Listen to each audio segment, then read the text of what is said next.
Hi, everybody. Welcome back. The Jersey Joe Show. Joe Sangillo, Sue Ann Penna reporting. We are Facebooking Live, so feel free to direct your questions for our next guest to Sue Ann or myself, or call us at 1-800-321-0710, 1-800-321-0710.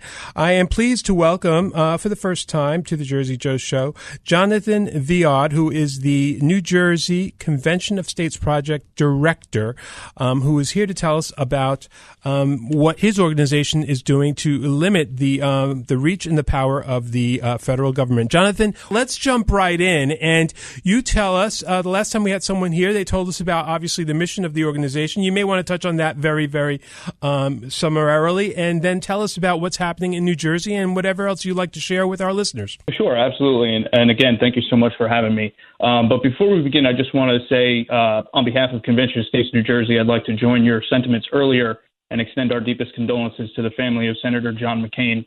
As you noted, Senator McCain made unbelievable sacrifices for our country while in uniform, and we are incredibly saddened by his passing. In addition, I'd just like to take a moment to extend our well wishes to the Vice President of Convention of States, Mike Luthenberg, who is currently recovering from brain surgery. Get well soon, Mike. What a weekend it has been. Wow. Well, thank you for sharing that news, and condolences and prayers for all around. Absolutely. So to answer your question, Joe, or to kind of give a summary of what our project is all about, Convention of States Project is a grassroots organization that is advocating for calling an amendments convention under Article 5 of the Constitution. This convention would only be to propose amendments to the Constitution, and amendments would be limited to 3 subject matters outlined in our resolution. I think you just touched on those, but I'm going to repeat them very quickly. They're to impose the fiscal restraints on the federal government, limit the power and jurisdiction of the federal government, and limit the terms of office for its officials and judges. To date, we have 12 states that have passed our resolution, and another 28 states have filed our application. And the last time I had a member of your organization here in studio was probably about a year ago. So if you could just touch on what the progress has been statewide and with New Jersey specifically since then. Absolutely. That's the first question everyone asks. What have you done lately? And truth be told, we have not had any legislative success in 2018. And what I mean by that is we did not add another state to our list of past states. It's very frustrating for our entire organization, but it is not something we plan to take lying down. But, Joe, I would caution anyone that believes this is a zero-sum game where you only make progress by legislative victories. As I mentioned before, we are an all-grassroots organization, so our successes must come through the amount of support we are able to generate amongst the people. To that end, 2018 was very successful as we surpassed 3 million supporters across the country. We now have over 1 million signed petitions nationwide, and over 20,000 of those signed petitions come from our great state of New Jersey. Given that progress, it would be wrong to assume that we had a bad year, and to use a bit of a cliche, some of the best lessons one can learn is through defeat. So despite not having major victories in the legislature this year, we are not going anywhere and are anxious to battle it out again in 2019 and beyond. Well, Jonathan, I'm going to give you an opportunity to stand by your convictions there, because the last time we spoke, I was also joined by Sue Ann Penna, who is a grassroots activist. That's how we met, actually, in New Jersey at a Tea Party. And she is well-schooled in, much of what's going on in New Jersey. And she spoke about the difficulties that, could exist in a blue state like New Jersey. So I'm going to, throw the ball to her and have her throw you a question. Well, that is the question. It is, what do you do in a blue state when you need the legislature to be on board with this? Well, hi, Sue Ann. I don't know if you remember me, but I was also on the Senator Ted Cruz campaign. Of course. I believe you were a part of that in 2016. She's everywhere. I just wanted to say everywhere hello. For conservatives. But to answer your question, it's a bit of an interesting question because when you hear things like fiscal restraints or smaller government, what our organization is talking about, it's automatically assumed that this is just some kind of conservative movement meant only for Republicans or the right. One night I was preparing for a presentation, if you allow me to tell a bit of a story. And as any smart man would do, I practiced my speech first on my wife. And after I finished, the first thing she said to me was, wow, this really has nothing to do with being a liberal or a conservative or Republican or a Democrat. And that's exactly right. We're not trying to make our government more conservative, our organization, that is, or create policy through this movement. Rather, what we're trying to do is restore the proper balance between Washington, D.C. and we the people. As our COS founder, Mark Meckler, points out, this comes down to one simple question. Who decides? Do we want nameless, unelected bureaucrats making decisions on how we live our lives, or do we want to govern ourselves? To us and our supporters, the answer is crystal clear. Now, to answer you directly about, what it is that we're trying to do for New Jersey and how do we get this done, this might sound crazy, but I actually want to give Trenton more power. And before you try having me committed, hear me out for a second. The reason I want Trenton to have more power than Washington, D.C. is because I want New Jersey to be able to make decisions for New Jerseyans. I do not want to be beholden to an all-powerful centralized Leviathan, and our framers did not intend for that to be the case. Now, I may not agree with a lot of the decisions being made in Trenton, but I want to have the battle for ideas and policy to take place amongst my neighbors with direct access to the legislators in our state. So what do we need to do for New Jersey? What is it we're trying to do here with Convention of States? We're trying to develop a strong foundation of grassroots support. And without that support, we will not get anywhere with our legislators, especially in a state like New Jersey. As much as I may want to get this done on my own, I simply can't. So what we need right now, more than anything else, is more volunteers that are willing to commit time and energy to our cause. And if anyone that's listening is interested and they want to make phone calls or become a follow-up team member or a district captain, help develop relationships with their neighbors and friends through something we call Relationship 5, I would encourage them to go on over to conventionofstates.com. At the top of the homepage, you can click on the Take Action tab, and that'll bring you to the list of all of the different volunteer opportunities within our organization. Okay, Jonathan, here's my question. But what's the end game with the states who have already signed on? What's the end game? What changes? What changes in those states?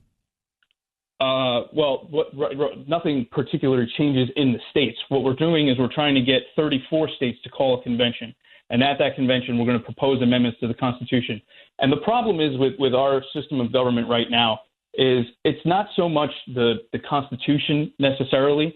It's that they're following a Constitution using the incorrect interpretation of the Constitution, whether it's been through the federal bureaucracy, adding pages to our Constitution, or corrupt judges making incorrect what pages added to our Constitution? Well, with they've built in these layers of agencies and bureaucrats, is what you're saying. Correct, Jonathan? The fact that much of much of the apparatus of Washington, D.C. is not even constitutionally mandated. So if you can be specific about those particular agencies that aren't even part of the Constitution, maybe that'll enlighten a lot of the people who are just coming to this for the first time. Well, I wouldn't want to get into specifics to specific agencies or single anything out. I would rather leave that to the commissioners at the convention to make their decisions. Convention of States, we're advocating for this, but we're not necessarily saying, we want this amendment to pass or we want that amendment to pass.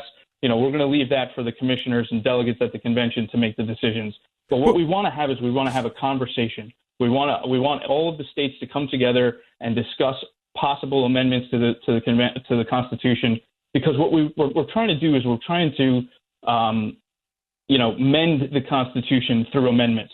We're trying to fix the document and strengthen it. What would be an amendment? You want an example? A balanced budget amendment would be an example. Okay. Another amendment would be, like we said, term limits on not only federal officials but also judges as well. Mark Levin has a great book called The Liberty Amendments. You'll forgive me if I'm...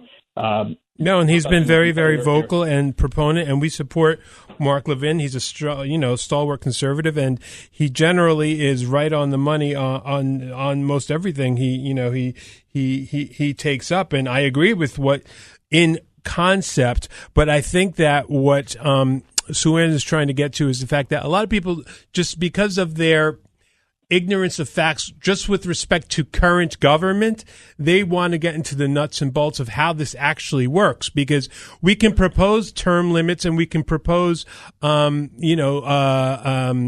balanced budget through our normal process. But this would be another way to do it through the states, which would be 2/3 of the states proposing it, 3/4 of the states ratifying it, very much like our current federal system does, correct? We've been having roadblocks on the federal level, so this is an alternative via the states, correct? Correct. Ultimately, what we're trying to do is we want the decisions to be made closest to home, because right now we feel, or I think it's a fact, that the decisions being made in Washington, D.C. aren't necessarily being made by our representatives. They're either being made by, that bureaucratic state that we talked about, or an out-of-control federal judiciary. And we're just trying to return our system of government back to the way our framers and founders envisioned it. And it's pretty much done in 4 pages of the Constitution as written. As written, exactly. Right? And it's just, and I know you don't want to get specific, but they're in the Constitution, there are cabinets in the cabinet, and that's it. And, there are these other agencies, you don't have to say them, but I'll say them. EPA, among them, DOE, all of these agencies that, Education. In New Jersey have kind of done a lot to screw us up and cost us a lot of money. So you don't have to say it, but Sue and I have grown quite frustrated with the existing order of things here in New Jersey, so we will. Hope you don't mind. Yeah, no, that's fine. And I share a lot of your frustrations. If I didn't, I wouldn't be a part of this movement. But to me, this is really the biggest.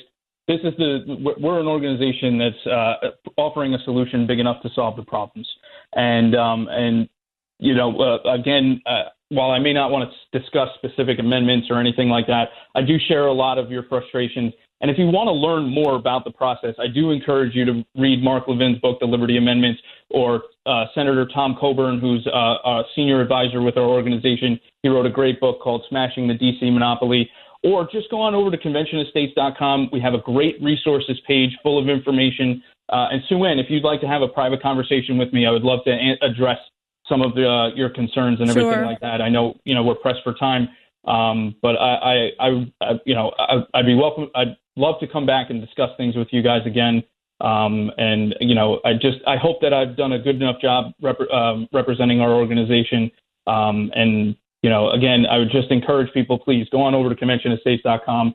I'm doing a little bit of a Ted Cruz here by bringing up the website, but again, conventionestates.com. And definitely click on that Take Action tab if you're interested in volunteering. Well, no, getting the word out is probably most of the battle. I mean, we have an electorate sometimes that waits till the very, till the, I like to say the ceiling caves in before they take action. And we try to, obviously, Sue-Ann and I, the show was, started 5 years ago. And before that, Sue-Ann and I were talking about this all over New Jersey for, 2-3 years before that. And people were just then realizing, what was at stake. So now, 6 to 8 years later, obviously, there's a whole bunch of information out there. And now that we are offering solutions, we welcome people like you to enlighten the masses, because, there will come a time when $140 trillion in unfunded liabilities will get the best of us,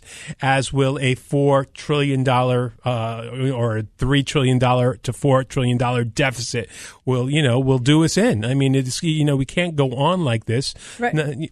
Well, and Jonathan, part of the fiscal responsibility and the fiscal restraints, I mean, I worked for American Principles Project, and we did an economic summit in Wyoming directly opposite the Federal Reserve. And we were big proponents of gold standard and going back to that. I mean, where your dollar was exactly meant something and was backed up. Right. And we don't have this runaway printing machine now, which takes... The reality is our dollar is only worth what we think it is. Yeah. And something, I was just, as you were talking about the gold standard, I was harkened back to something on Convention Estates' website. We actually had a simulation a few years ago. I don't know if you're aware of this, where we invited legislators from all of the 50 states to attend a simulated convention in Williamsburg, Virginia. And one of the things that was discussed at the convention and actually came out as a proposed amendment that would go to the states was a fair tax or a consumption tax. Mm-hmm. I know a flat tax was debated and everything like that. So that's another example of fiscal restraints that we would discuss at a convention. All right. Terrific. Well, we will have you back, obviously, for updates periodically. And I thank you for joining us tonight. And I am I'm a big fan of Mark Meckler's. He's a very bright guy. And I saw his interview with Mark Levin not too long ago, which was fantastic. And Mr. Coburn's as well. So we will have you back. And I thank you for joining us tonight. Thank you so much. I really appreciate you guys, everything you're doing for New Jersey and for having me on. I really appreciate it. God bless you both. And again, anybody listening, please visit conventionofstates.com. Thank you very Thanks, much. Jonathan. Our guest has been the Convention of States New Jersey Director for the project, Jonathan Viaud. This is Joe Sangillo and Sue Ann Penna. This is the Jersey Joe Show on 710 WOR. Go to conventionofstates.com, press the button, sign the petition. More importantly, get 10 of your friends to do the same. When you sign the petition, then that sends a letter to your state legislator. You go on the list in their district as a supporter. We deliver those lists to the state legislators. It means something to them.